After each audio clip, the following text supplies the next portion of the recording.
Flashback. কেমন আছো বন্ধুরা? আশা করি ভালো আছো। চলে এলাম নতুন একটা ভিডিওতে। সো গাইস, আজ আমি একটা জিনিস করতে চলেছি, ভাবলাম তোমাদের কাছে শেয়ার করা যাক, আমি তোমাদের থেকে দেখানো যাক। জীবনও কোনো দিন হাতে কোদাল ধরিনি, আজ আমি প্রথম চাষ করতে চলেছি। চলো তোমাদের ওইটাই দেখাবো।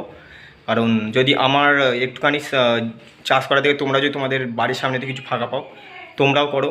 মানে আমরা সব দেশে রয়ে কিছু করতে হবে, বাড়ির সামনে জায়গা পেলে একটু হলেও চাষ করো। আমি এখন করতে চলেছি, চলো জমির কাছে যাওয়া যাক।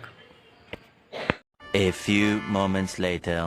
সো গাইস, দেখতেই পাচ্ছ এই জায়গাটায় এইটাই দেওয়া হয়েছে ধনে দানা, আর এইটাই দেওয়া হয়েছে পালং দানা। সো গাইস, একটু কাজ আছে, তোমরা দেখো।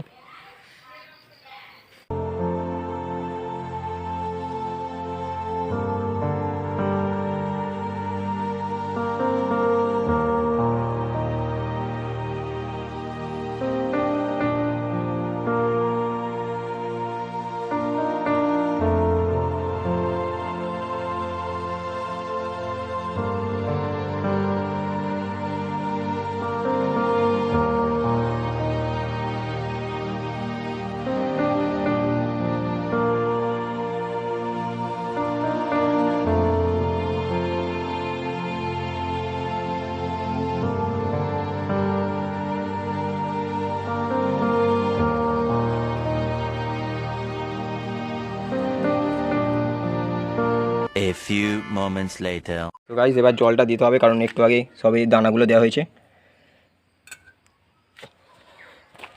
টেন টেন টেন টেন জল যাচ্ছে আমাদের, কারণ মাটিটা ভেজাই আছে, কারণ বেশি ভেজালে হবে না, হালকা ভেজাই আছে মাটি। চলো চলো চলো, সবাই রাখা যাক।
পাচ্ছ মোটামুটি জলটা কমপ্লিট হলো।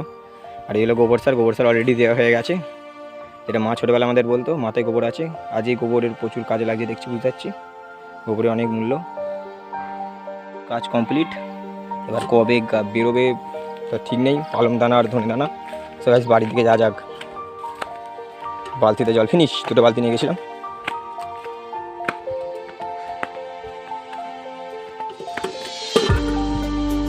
গাইস, এই সবে মাঠ থেকে বাড়ি এলাম। তারপরে আরও 5-6 বালতি জল দিতে হয়েছিল, কারণ তোমরা জানো যতটা করেছি 2 বালতির জলের কম্য নয়। মাটি তাও ভেজা ছিল, তারপরে আরও 4-5 বালতি জল দিলাম। তারপরে ওখান থেকে এলাম। ভাবো না আমি এটা দেখাচ্ছি, মানে কাউকে জ্ঞান দিচ্ছি যে আমি এমন কাজ করছি বলে তোমরাও করো। মানে আমার কেডি ব্লগার, মানে আমার জীবনের সমস্ত কিছু তোমাদের দেখানোর দায়িত্ব, কারণ আমি একজন ব্লগার, আমার এইটাই কাজ। সো গাইস, আজকের ভিডিওটা ভালো লেগে থাকলে লাইক করো, কমেন্ট করো, বন্ধুদের মধ্যে শেয়ার করে দাও। দেখা হচ্ছে নতুন একটা কোনো ইন্টারেস্টিং ব্লগ নিয়ে। আজকে বাই।